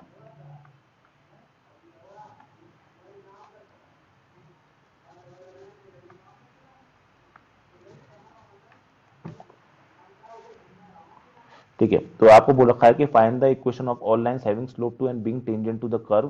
कर्व है आपका बेटा, मैं आपके सामने कर्व लिख देता हूँ। कर्व है आपके सामने y प्लस, कोई गड़बड़ वाली बात नहीं, बहुत सिंपल सिंपल सवाल है, y plus 2/x-3 is equal to 0। तो ये आपका कर्व है। चलिए, तो बोला है कि हमें क्वेश्चन निकालनी है सारी लाइंस की जिनका स्लोप क्या होना चाहिए, 2 होना चाहिए, प्लस वो इसके टेंजेंट होने चाहिए कर्व के। तो सबसे पहला काम क्या है हमारा, सबसे पहला काम होगा कि यहाँ से हम इसको y इज इक्वल टू क्या लिख सकते हैं, -2/x-3 लिख सकते हैं, राइट। सबसे पहला काम हम ये कर सकते हैं आपका।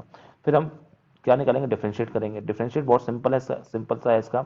इसको जब हम -2 तो कांस्टेंट है, इसका हम करेंगे तो x-3 का स्क्वायर हो जाएगा, और माइनस भी आता तो माइनस माइनस प्लस हो जाएगा। अंदर करेंगे तो अंदर कुछ फर्क पड़ेगा नहीं।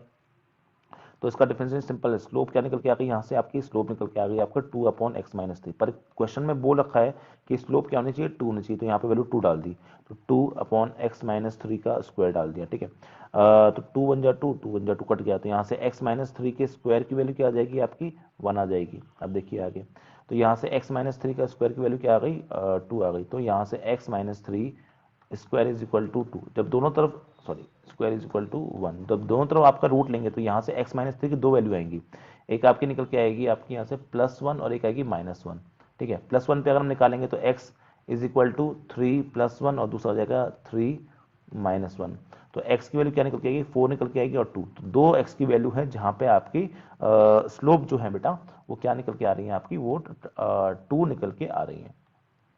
अब हम y वैल्यू अगर फिर निकालना चाहे तो इसमें कुछ नहीं, इसमें y की वैल्यू निकालने के लिए निकालेंगे, तो इसमें आपका जो y आएंगे, ठीक है, जब x की वैल्यू आप 2 रखोगे, जब इसमें आप x की वैल्यू 2 रखोगे, सॉरी 4 रखोगे, तो ये 4 - 3 1 ही हो जाएगा, तो यहाँ पे क्या आ जाएगा, y -2 आ जाएगा।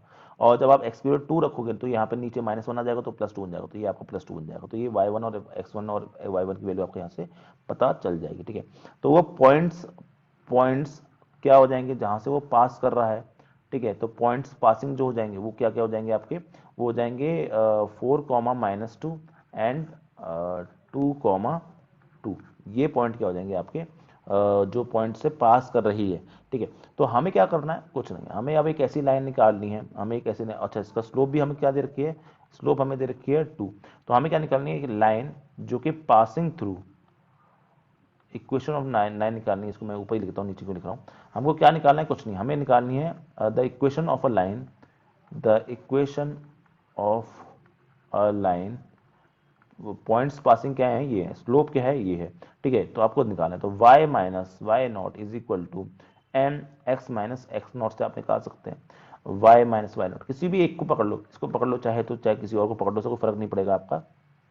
ठीक है, छोटे वाले को जनरली लेते हैं, तो y -2 is equal to m, slope क्या है 2, और x -2। ठीक है, x -2 हो जाएगा, तो ये हो जाएगा, तो यहाँ से y -2 निकल के आ गया ये। ठीक है, चलिए, तो ये हम कौन से बोल रहे हैं, ये हम बोलते हैं, ये देखिए, ये याद रखना, ये अलग अलग पॉइंट्स हैं, ये एक लाइन से नहीं निकल रही है, ये अलग अलग केसेस हैं आपके। स्लोप दोनों के लिए सेम है, इसके लिए भी आपको स्लोप 2 लेके चलनी है और इसके लिए भी आपको स्लोप लेके चलनी है। हम कहाँ पर लेके चल रहे हैं, एट सेकंड वाले पे बात कर रहे हैं, पहले 2,2 पॉइंट पे। तो हमने बस ये रखा है, तो आपका आंसर यहाँ से क्या आ जाएगा, यहाँ से y minus two is equal to 2x minus 4। तो यहाँ से आ जाएगा आपका 2x minus y minus two is equal to 0। तो ये एक लाइन हो जाएगी, एक लाइन ऐसी है। दूसरी लाइन एट फर्स्ट, ठीक है, जब आपको पॉइंट का है 4 माइनस टू, तो इससे गुजरने वाली लाइन अलग होगी बेटा, ठीक है, याद रखेंगे। y minus of minus two is equal to m, m की वैल्यू क्या लेंगे हम, 2 लेनी है दोनों जगह पे, और यहाँ पे क्या हो जाएगा, x माइनस 4 हो जाएगा। तो इसको जब हम सॉल्व करेंगे तो y plus two is equal to 2x minus 8। तो यहाँ से जब सॉल्व करेंगे तो 2x minus y is minus 10 is equal to 0। तो ये दूसरी लाइन, याद रखना ये दोनों लाइन आंसर है आपकी, वो अलग अलग पॉइंट है। कृपया करके ये ना समझ लें कि एक ही लाइन है जो इन दो पॉइंट से गुजरे, नहीं नहीं नहीं, ये अलग अलग पॉइंट्स है ना, ये सब अलग अलग पॉइंट है, ये सब अलग अलग पॉइंट है आपके। तो इन अलग अलग पॉइंट पे आपकी अलग अलग इक्वेशन निकल के आएगी ना, हर पॉइंट से गुजरने वाली लाइन कोई भी हो सकती है। तो बेटा इस तरीके से हम क्या कर सकते हैं आपके, इस तरीके से हम इक्वेशन निकाल सकते हैं आपकी, ठीक है। चलिए अब हम निकालना चाहते हैं आपके नॉर्मल के बारे में, ध्यान देंगे यहाँ पे, ठीक है। अब हमें इक्वेशन ऑफ निकालनी है नॉर्मल, इक्वेशन ऑफ वो तो सीख गए हम, इक्वेशन ऑफ क्या सीखे हम, इक्वेशन ऑफ टेंजेंट तो सीख गए। अब इक्वेशन ऑफ नॉर्मल जब बेटा आपको निकालनी होगी ना, तो कुछ नहीं करना, आप बस एक दिमाग लगाना है आपको यहाँ पे। इक्वेशन ऑफ जब आपको नॉर्मल निकालनी है तो एक बात याद रखेंगे, whenever two lines are perpendicular, for two perpendicular lines, ये आपको याद रखना हमेशा जो मैं यहाँ पे लिखने वाला हूँ, for two perpendicular lines with slopes m1 and m2। अगर कोई दो लाइन है, इस तरह एक लाइन है l1 और इस तरह एक लाइन है आपकी l2 एंड दो both are perpendicular to each other. मान लीजिए इसकी जो स्लोप है, इसकी जो स्लोप है वो m1 है और इसकी जो स्लोप है, ये आप प्रूव भी कर सकते हो, वो क्या है आपकी m2 है। तो आप ये कहोगे कि इनकी जो स्लोप में रिलेशन होगा, ये रिलेशन बहुत इंपॉर्टेंट है, m1 into m2 is equal to -1। कुछ भी हो m1 m2 की वैल्यू कुछ भी, उससे फर्क नहीं पड़ता, m1 और m2 का जो मल्टीप्लिकेशन होगा वो क्या निकल के आएगा, -1 निकल के आता है। याद रखेंगे किसके लिए बताया मैंने आपको, ये बताया जब आपकी दो लाइंस, कोई भी दो लाइंस परपेंडिकुलर होती है, बड़े इजीली आप बता सकते हो, इसमें कोई समझाने वाली बात नहीं है। क्यों, क्योंकि ऑब्वियसली बात है, मान लीजिए आपके m1 की वैल्यू क्या है, tan थीटा है, और अगर जो m2 है अगर वो परपेंडिकुलर है इसके, तो इसकी वैल्यू क्या हो जाएगी, tan 90 प्लस थीटा हो जाएगी, ठीक है। उसकी वैल्यू क्या हो जाएगी बेटा आपके, tan 90 प्लस थीटा हो जाएगी। और tan 90 प्लस थीटा क्या हो जाता है आपका बेटा, tan 90 प्लस थीटा आप उसको लिखना चाहोगे तो माइनस कॉट थीटा ही होता है, ठीक है, माइनस कॉट थीटा होता है, राइट। अब जब आप इन दोनों को मल्टीप्लाई करोगे तो m1 इंटू m2 जब करोगे आपका, तो वो क्या हो जाएगा आपका, -1 ही निकल के आ जाएगा, ठीक है। तो याद रखेंगे अगर हम इसको आपका किसी जगह पे टेंजेंट मान के चल रहे हैं, जैसे मान लीजिए कोई कर्व है, तो इस पॉइंट पे क्या है, ये आपकी टेंजेंट है, टेंजेंट लाइन बोलते हैं ना इसको हम, ठीक है। तो इसकी जो परपेंडिकुलर लाइन होगी, ये वाली जो लाइन होगी, वो आपके कर्व के कैसे दिख रही है, कर्व के बेटा कर्व से परपेंडिकुलर दिख रही है ना, तो इस सेकंड लाइन को हम क्या बोलते हैं आपका, इसको हम बोलते हैं नॉर्मल, ठीक है। तो क्योंकि नॉर्मल जो होता है वो कर्व के परपेंडिकुलर होने के साथ में टेंजेंट के भी परपेंडिकुलर होती है, और मान लीजिए m2 है इसका स्लोप और m1 है इसका स्लोप, तो दोनों के बीच में रिलेशन क्या होगा, यही से सेटिस्फाई हो जाएगा। मतलब अगर आपको m2 की वैल्यू निकालनी है तो आप क्या से निकाल सकते हो, 1/-m1। देखिए m1 तो मैंने आपको निकालना सिखा दिया, m1 तो मैंने क्या किया, आपको निकालना सिखा दिया। टेंजेंट का जो स्लोप होता है वो तो हम कैसे निकालते हैं, dy/dx से निकाल सकते हैं, ठीक है। अगर हमको स्लोप ऑफ m2 निकालना है, यानी अगर ये आपकी नॉर्मल लाइन है, इसका हमें स्लोप निकालना है, तो हम कैसे निकाल सकते हैं, मान लीजिए आपकी टेंजेंट लाइन है और हमें नॉर्मल का स्लोप निकालना है, तो कुछ नहीं करेंगे, हम उसको 1/-dy/dx कर देंगे। मतलब हम पहले निकालेंगे टेंजेंट का, उसका फिर हम -1/अपॉन कर देंगे। तो हमें एक बात यहाँ से समझ आनी चाहिए हमको कि स्लोप ऑफ नॉर्मल एट, एक second, slope of normal, slope of normal at a point x0 y0 on a curve fx is given bye, वही उसी रूल को हम इस्तेमाल कर रहे हैं, हम बोलते हैं 1 या -1/dy/dx एट x0 y0, ठीक है, या फिर -1/f-x0 y0। आपको ये निकालना होगा बस वहां पे, और कुछ नहीं करना। आई होप ये बात समझ में आ गई होगी। चलिए एक एग्जाम्पल के थ्रू इसको समझने की कोशिश करते हैं और फिर उसके बाद हम आगे बढ़ेंगे। जैसे एग्जाम्पल के लिए मैंने आपके सामने लिख दिया है, एक अच्छा सवाल ही कर लेते हैं यहाँ पे, find the equation of tangent and normal to the curve आपके सामने लिखता हूं।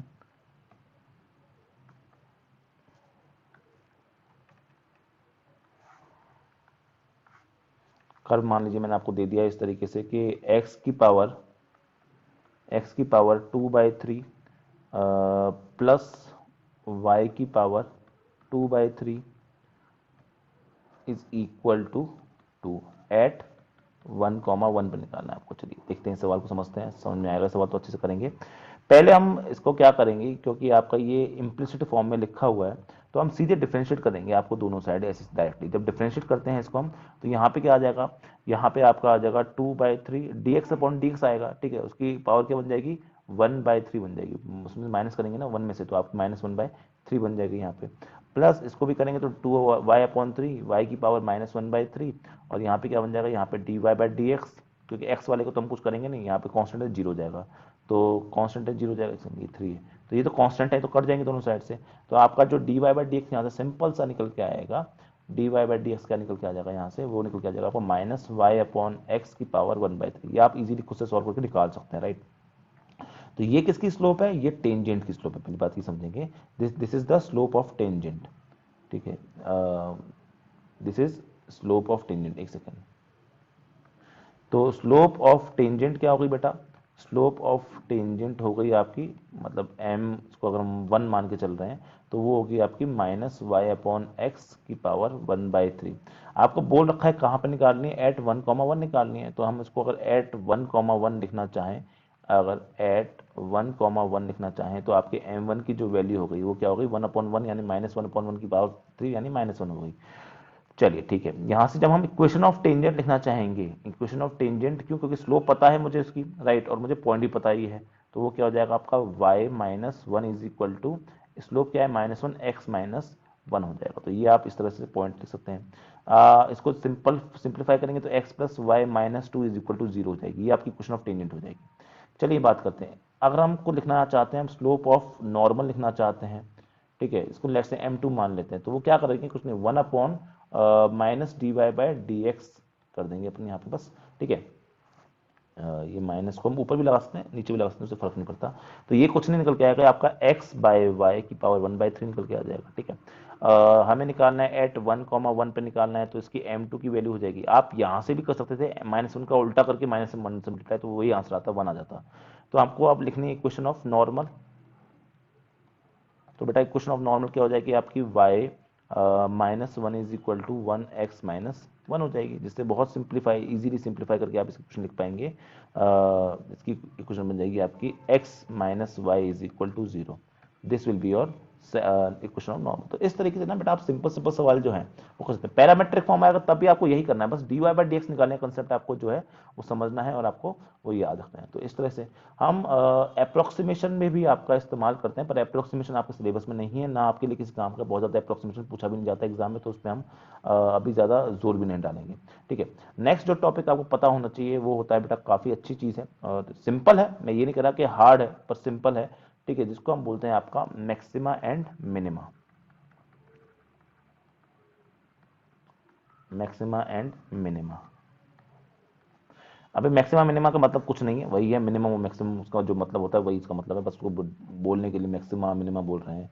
इसमें आपको समझना पड़ेगा कि एक होता है लोकल की बात होती है, यहाँ पे दो तरह की बात होगी, एक होता है जो कि आपका होता है लोकल, ठीक है, और एक होगा आपका जो होगा ग्लोकल, तो नहीं बोलते, यूनिवर्सल बोलते हैं, ठीक है। एक होता है यूनिवर्सल और एक होता है लोकल। लोकल से मतलब क्या है, क्या कहने का मेरा, मान लीजिए आपका इस तरह से कोई कर्व है, ऐसे हो रहा है, ऐसे हो रहा है, इस तरह से बढ़ रहा है, ऐसे बढ़ रहा है, फिर ऐसे हो गया, इस तरह से कर्व है, तो आप देखें कुछ कुछ पॉइंट में ना ये आपका बहुत ऊपर है, बहुत नीचे, इस तरह से दिख रहा है, राइट। तो मैं देखूंगा ये इस छोटे से रीजन में बात करता हूं, तो ये इसका मैक्सिमा है, इस छोटे से रीजन में ये इसका मैक्सिमा है, तो हर रीजन में आपको क्या मिल रहा है, मैक्सिमा देखने को मिल रहा है, राइट। ये सब मैक्सिमा पॉइंट्स हैं। इसी तरीके से अगर मैं आपकी बात करूं मिनिमा पॉइंट्स की, तो मिनिमा पॉइंट्स भी आपको देखने को मिल रहे हैं, जैसे कि आपका यहाँ पे क्या मिल गया, ये एक मिनिमा पॉइंट मिल गया इस एरिया के आसपास, यहाँ पे आपका क्या होगा, ये एक मिनिमा पॉइंट मिल गया इस एरिया के आसपास, यहाँ पे क्या हो गया, ये एक मिनिमा पॉइंट मिल गया आपके इस पॉइंट के आसपास। तो ये सब आपके क्या है, मिनिमास है। तो इनको हम अलग अलग से देखते हैं, तो इसको हम बोलेंगे लोकल। ये सब अपने अपने जगह पे देखेंगे, आसपास के माहौल में देखेंगे, तो ये लोकल मिनिमा है, ठीक है, ये लोकल मिनिमा है, ये भी लोकल मिनिमा है, ये भी लोकल मिनिमा है, ठीक है। तो इन सब पे आप क्या देख रहे हैं, लोकल मिनिमा। और यहीं पे आप ऊपर बात करते हैं तो इन सब पॉइंट पे आपको क्या मिल रहा है, इन जगहों पर अपने आसपास के माहौल के हिसाब से ये कब क्या सब क्या कहलाएंगे, लोकल मैक्सिमा। ये भी क्या कहलाएगा, लोकल मैक्सिमा। ये भी क्या कहलाएगा, लोकल मैक्सिमा। ठीक है। तो अपने आसपास के माहौल के हिसाब से अगर हम बात करें तो ये क्या क्या कहते हैं, आपके लोकल, मतलब आसपास के हिसाब से लोकल, जो बड़ा और छोटा होता है उसको हम लोकल मैक्सिमम मिनिमम बोलते हैं। लेकिन आप ये पाएंगे कि एक पॉइंट तो यहाँ पर मुझे ऐसा दिख रहा है जो सबसे छोटा है या सबसे बड़ा है, जैसे ये वाला पॉइंट सबसे ऊपर है।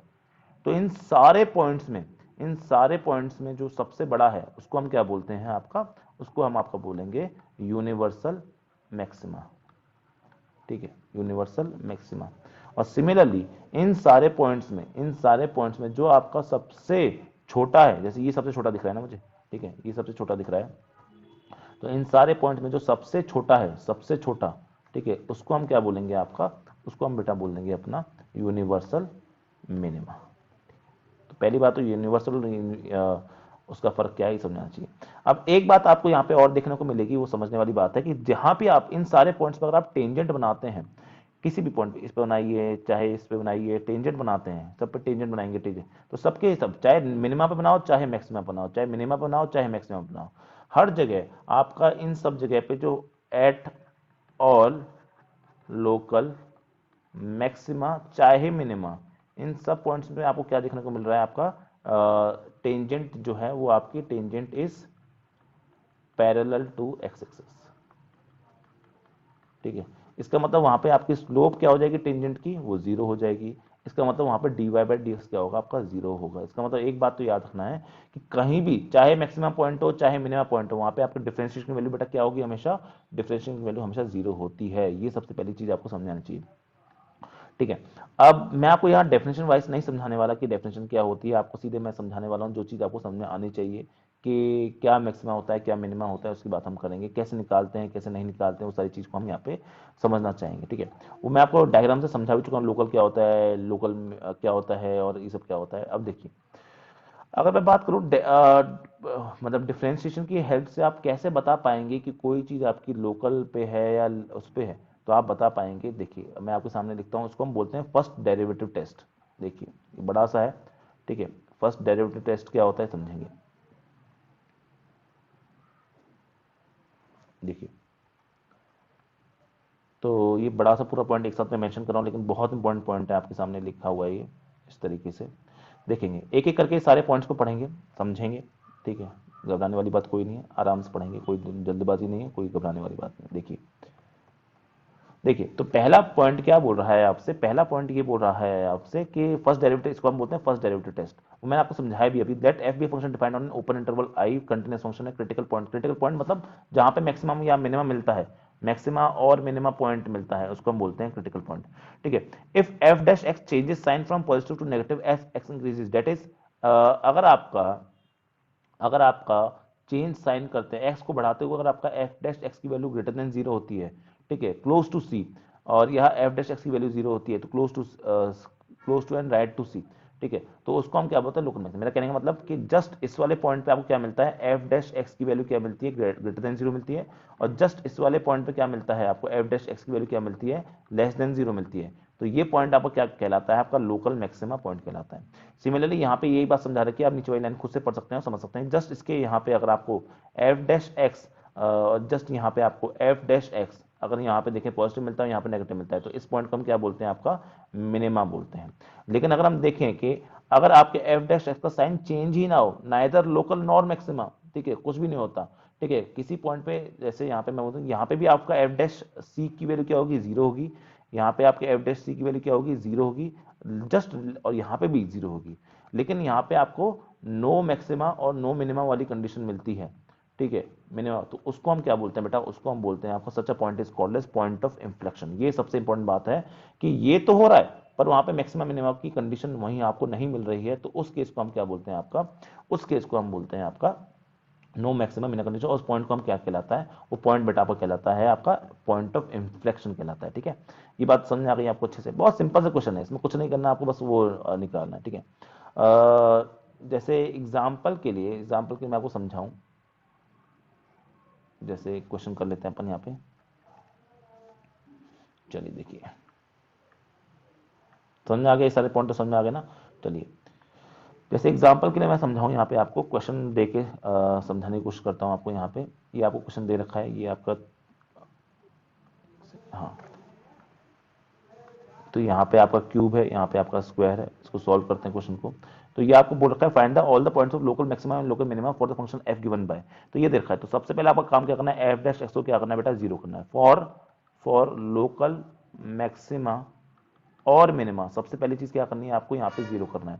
तो जब एफ डैश एक्स आप जीरो करेंगे यहाँ पे, तो आपका क्या आ जाएगा यहाँ पे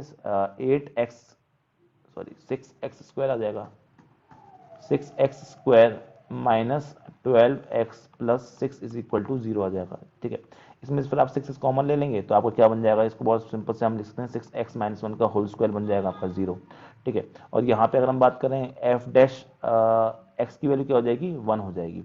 ठीक है, यहाँ पर आपको क्या निकल के आ रहा है, एफ डैश एक्स की वैल्यू क्या निकल के आ रही है आपकी, एफ डैश एक्स की वैल्यू क्या निकल के आ रही है आपकी, 0 निकल के आ रही है। अब एक काम आप क्या करेंगे, आपको अगर चेक करना है कि पॉइंट ऑफ इन्फ्लेक्शन है कि नहीं है, अब आपको पता कैसे पॉइंट ऑफ इन्फ्लेक्शन है कि नहीं है, तो हम क्या करेंगे, एफ डैश एक्स कोई पॉइंट ले लो, एफ डैश लेट से 1 से जस्ट छोटा नंबर, 1 से जस्ट छोटा नंबर आप लेंगे, 1 माइनस का नहीं लेंगे, तो यहाँ पे आपका 2 1 माइनस एच का क्यूब बनेगा। ठीक है, -6 1 माइनस एच बनेगा, +6 1 माइनस एच बनेगा। ठीक है, +5 बनेगा। ठीक है, या फिर आप एक काम करो, कुछ नहीं करो, जीरो ले लो, जीरो डाल के चेक कर लो। जब आप एफ डैश जीरो निकालेंगे, सॉरी मैंने गलती दिया आपका, ये आपका इस तरह नहीं, ये आपका क्या होगा, ठीक है, यहाँ पे आपका आ जाएगा एफ डैश 1 माइनस मतलब ये वाली चीज। तो इसमें जब आप डालेंगे 6x-1 का स्क्वायर डालेंगे, तो आप इसमें कुछ भी डाल लो, एक्स की वैल्यू चाहे जीरो डाल लो, चाहे तुम एफ डैश 2 डाल लो, ये सब क्या निकल के आ रहे हैं, ये भी पॉजिटिव निकल के आ रहा है, ये पॉजिटिव निकल के आ रहा है। तो ये क्या है, नाइदर मैक्सिमा नॉर मिनिमा। ठीक है, मैक्सिमम मिनिमम क्या होना चाहिए, साइन अपोजिट होने चाहिए थे इनके। ठीक है, तो नहीं हो रहा, तो हम क्या बोलेंगे, आपका x इज इक्वल टू 1 क्या है बेटा, वो आपका इन्फ्लेक्शन पॉइंट है। ठीक है, और कोई पॉइंट आपका निकल ही नहीं आ रहा तो हम निकाल भी नहीं सकते ऐसे। आपको बस वो साइन चेक करना है, लेकिन हर बार हम ये करते रहें तो थोड़ा सा मजा नहीं आएगा ना पढ़ने में। ठीक है, हर बार हम अगर ये करते रहेंगे तो हमें मजा नहीं आएगा, इसलिए हम करते हैं बेटा आपका, इसलिए हम करते हैं आपका नेक्स्ट, जिसको हम बोलते हैं आपका सेकंड डेरिवेटिव टेस्ट। और सेकंड डेरिवेटिव टेस्ट क्या है वो भी देख लेते हैं। मतलब ये आपको कंफर्म कर देगा कि आपका वहां पर मैक्सिमा है कि नहीं है, मतलब मैथमेटिकली हम कह रहे हैं उस बात को। ठीक है, मैथमेटिकली आप इस चीज को वहां पे लिख सकते हो कि वहां पे आपका मैक्सिमा है कि नहीं है, मिनिमा है या नहीं है, इस बात में यहाँ पे बता सकते हैं। बस मैथमेटिकली आपकी बात हो रही है यहाँ पे। देखिए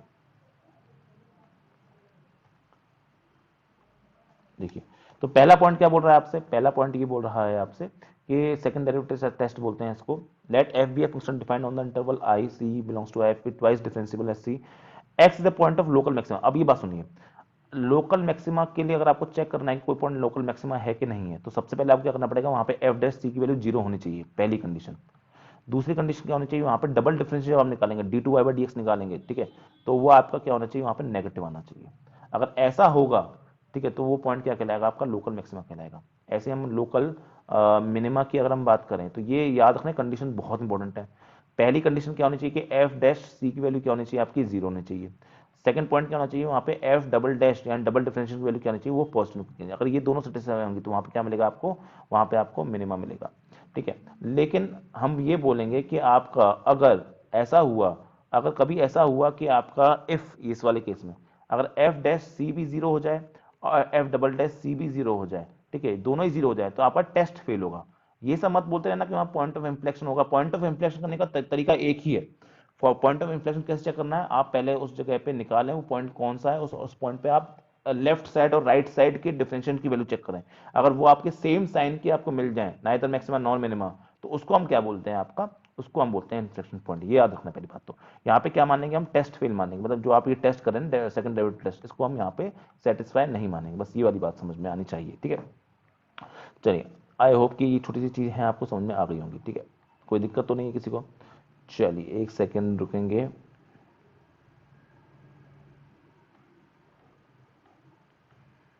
ठीक है, तो इसी तरह के सवाल हैं जो एग्जाम में पूछे जाते हैं, ठीक है। ये आप अगर इतना भी समझ जाएंगे तो कोई मेरे ख्याल से आप कर सकते हैं कुछ क्वेश्चन, ठीक है। आपको कुछ नहीं करना, उस पॉइंट पे जाके आपको वैल्यू डालनी है और चेक करना है कि वो पॉइंट आपका मैक्सिमा का पॉइंट है कि मिनिमा का पॉइंट है।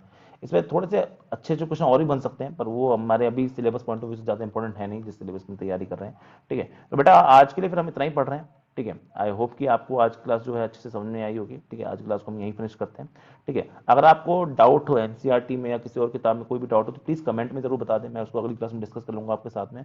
और आप मुझे अलग से मैसेज भी कर सकते हैं, मेरा नंबर तो आप लोगों को पता ही है, मेरा नंबर 9640797992। तो आप इस पर मुझे कॉल कर सकते हैं, व्हाट्सएप कर सकते हैं, और किसी भी रिगार्डिंग किसी भी चीज़ के लिए आपको रिक्वायरमेंट हो तो मैं उसमें आपको हेल्प आउट करूँगा, ठीक है। चलिए बेटा, तो आज क्लास को हम यहीं समाप्त करते हैं, मिलते हैं आपसे नेक्स्ट क्लास में। Thank you very much.